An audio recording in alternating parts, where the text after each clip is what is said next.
because I knew I liked girls, and I didn't bother to mask that when I was 4. I told everybody, like, oh, I have a crush on Katie. I think she's great. I'm Vickie Toro. I'm a queer lady. Or a lesbian, yeah. It was very long, but also very anticlimactic, which is nice.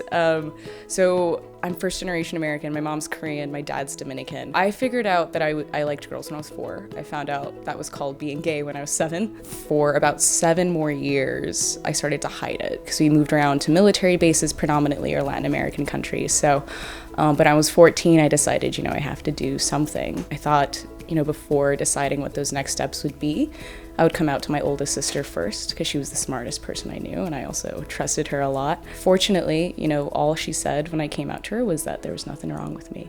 And so bit by bit, I started coming out to friend by friend by friend. And when I was 19, finally, I decided it was time to let my parents know so that I could, in college, do all the things that I wanted to do, which was be as gay as possible. So I did. I came out to my mom first because she always bragged about having a gay best friend at work. So I figured she would be the coolest with it. Her initial reaction was actually surprisingly quiet. She just ended the conversation and just needed some time, I think, to mull it over. And then she told my dad without telling me.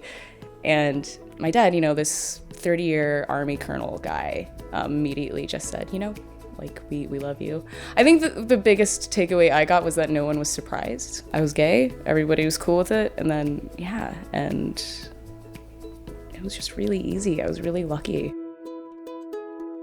I like that I get to be a little bit of everything. One of the things I really struggled with when I was first coming out was I thought I had to be this picturesque lesbian. I wore a lot of polos. I carried myself a certain way because I thought that was what I needed to be to fit into this community. It was like a lot of internal misogyny, and so I really struggled with my gender for a long time. And when I was more comfortable with my sexuality and realized that my gender was very separate from that, and I started to dress the way I wanted to dress, I don't know that I would have given myself that permission if I didn't have that foundation of coming out as queer and learning to accept myself in that way. Now I get to pass as masculine, pass as a dude, but an effeminate dude. And I don't know that I would have that confidence to do that if I hadn't had this community bring me up.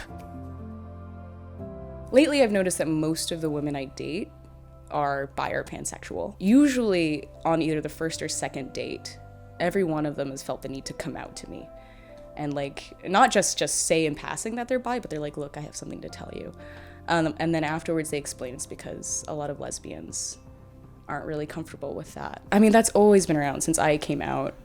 Those are messages that I've been hearing too, that bi women are always gonna break your heart or they're not really part of the community. But a few months ago, my younger cousin Sarah, she's more of like a little sister, she came out to me as bi, which was so exciting. But the second thing I told her without even really thinking about it was, listen, there are gonna be a lot of people who try to tell you how to be queer, but you don't have to listen to them. Later on, when I thought about why that was my gut reaction to this, it was because I'm worried for her that, she's one of the greatest people you'll ever meet. The thought of anyone being a dick to her and hurting her in that way and breaking her heart in that way, that really bothers me. Bigger social movements aside that we certainly need, I think we still have a lot of trouble with this internal dialogue. 1, you're not fooling anybody, kid, and that's okay. Second, you are gonna get to spoon, which is great. You're also gonna get your heart broken, but you'll be grateful for both. I really love spooning. That was always a big concern, oddly. Because again, I was really straight-laced growing up. My fantasies never really went further than Glee episodes where things get steamy and then fade to black. That's pretty much how my fantasies would go.